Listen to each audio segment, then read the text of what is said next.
Welcome back to my YouTube channel. আশা করি তোমরা সকলেই খুব ভালো আছো আর আমিও খুব ভালো আছি। আর আজকের ব্লগটা হচ্ছে আমার বাবার বাড়ি থেকে। আর চারিদিকে ব্যাগপত্রতে ছড়াছড়ি, সবাই খুব ব্যস্ত ছিলাম সেই টাইমটায়। আর তখন বাজছিল সন্ধ্যা 6টা মতো।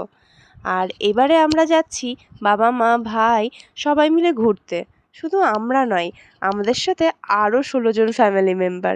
তো কোথায় যাচ্ছি দেখতে হলে পুরো ভিডিওটা দেখতে হবে তো, নাকি? বাবা সে হাই। মা হাই।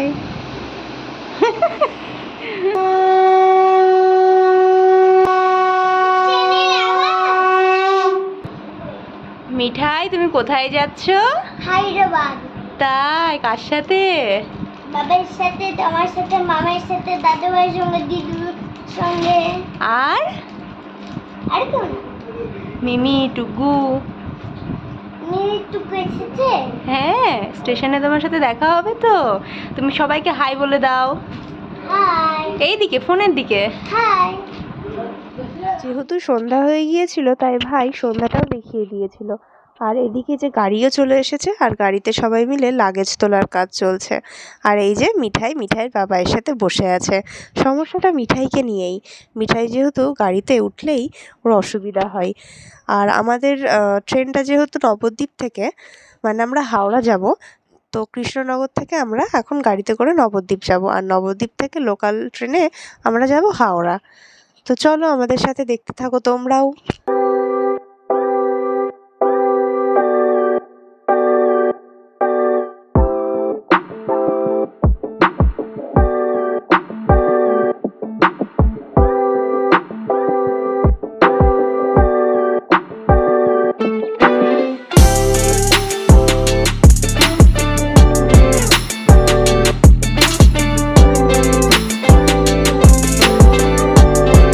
আমরা নবদ্বীপ স্টেশনে পৌঁছানোর পর আমাদের লাগেজগুলো ভেতরে নিয়ে গেলাম। আর যেহেতু আমাদের ট্রেনটা একটু রাতের দিকে ছিল, মানে 8টা 9 লোকাল ছিল, সেই কারণে ভিড়টা অনেকটাই কম ছিল। আর আমরা খুব সুন্দরভাবে সবাই বসার জায়গাও পেয়ে গিয়েছিলাম। আর যেহেতু সন্ধ্যাবেলা কিংবা রাতের বেলা যাই বলো, সবারই ভীষণ খিদে পেয়েছিল। আর ট্রেনে উঠে ঝালমুড়ি, চা, পপকর্ন এগুলো তো মুখ চলতেই থাকে ননস্টপ। 2 ঘন্টা আমরা মুখ চালিয়েই গিয়েছি। আর দেখো পূর্ণিমার চাঁদটা কত সুন্দর লাগছে, এটাও আমি ক্যাপচার করতে ভুলিনি। পূর্ণিমার চাঁদ দেখতে দেখতে দেখতে আমরা পৌঁছালাম হাওড়া স্টেশন।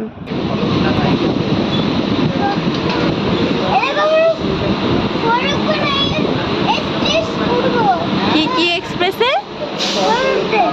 ফলকনামা।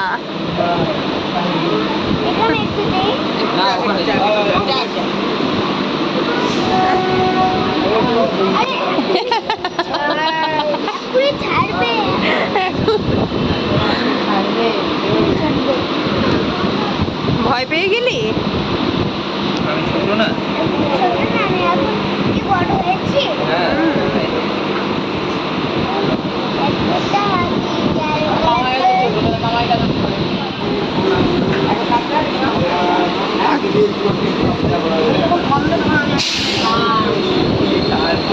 যেও না বাবা, পড়ে যাবা।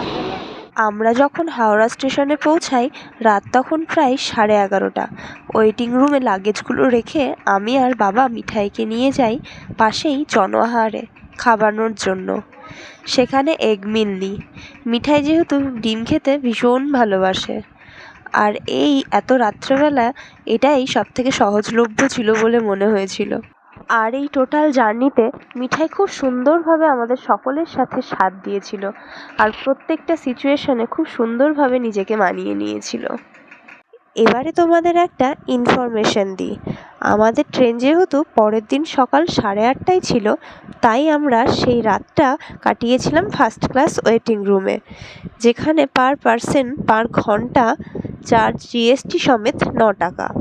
আর আমাদের 5 জনের, আমরা টোটাল 5 জন ছিলাম, আমাদের 5 জনের টোটাল লেগেছিল 609 টাকা। ওয়াশরুম, টয়লেট এর জন্য চার্জ আলাদা।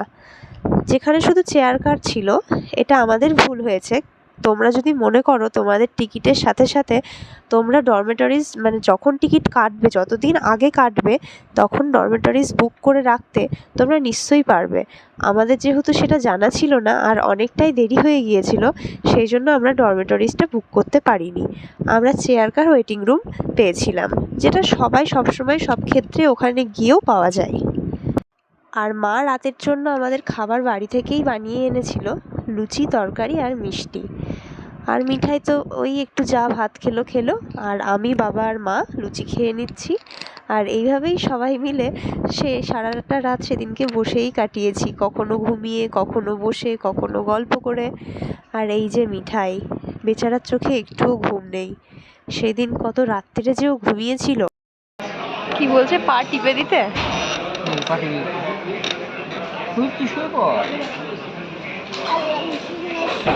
আচ্ছা, খেয়ে নিয়ে অন্য জায়গায় শুতে নিয়ে যাবো, দাঁড়া।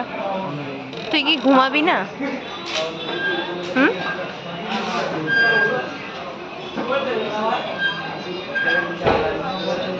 কি করছিস বাবা?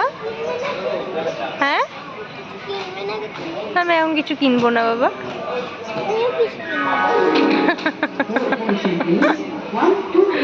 তাহলে শুয়ে পড়।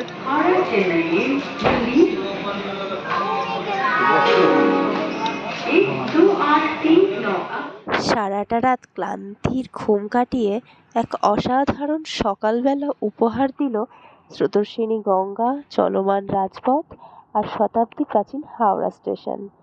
এই সব একসঙ্গে দেখে আর ঘুরতে যাওয়ার মজায় সকালবেলাটা বেশ সুন্দরভাবে শুরু করেছিলাম চায়ে চুমুক দিয়ে। আর মিঠাই তখনও ঘুমোচ্ছিল। আর তারপরেই সবাই একটু একটু করে রেডি হয়ে চলে গেলাম নিচে গিয়ে মিয়া অমর থেকে সবাই একটু স্যান্ডউইচ কিনে নিলাম। আর এই সেই হাওড়া স্টেশনের বিখ্যাত বড় বড় পাখা, যেগুলো দেখতে মিঠাই খুব ভালোবাসছিল। আর তারপরেই আমরা প্ল্যাটফর্ম 9 থেকে চলে গেলাম প্ল্যাটফর্ম নাম্বার 22-এ, যেখান থেকে আমাদের ট্রেন ছাড়বে। আর সেই 22 নাম্বার প্ল্যাটফর্মেই আমাদের আর ফ্যামিলি মেম্বাররা দাঁড়িয়েছিল আমাদের জন্য। তো ফুল অন এনার্জি নিয়ে 9 থেকে চলে গেলাম 22-এ। আর আমার ব্লগটা তোমাদের কেমন লাগলো অবশ্যই কমেন্ট করে জানিও। তো আজকের ব্লগটা এইটুকুই, টাটা।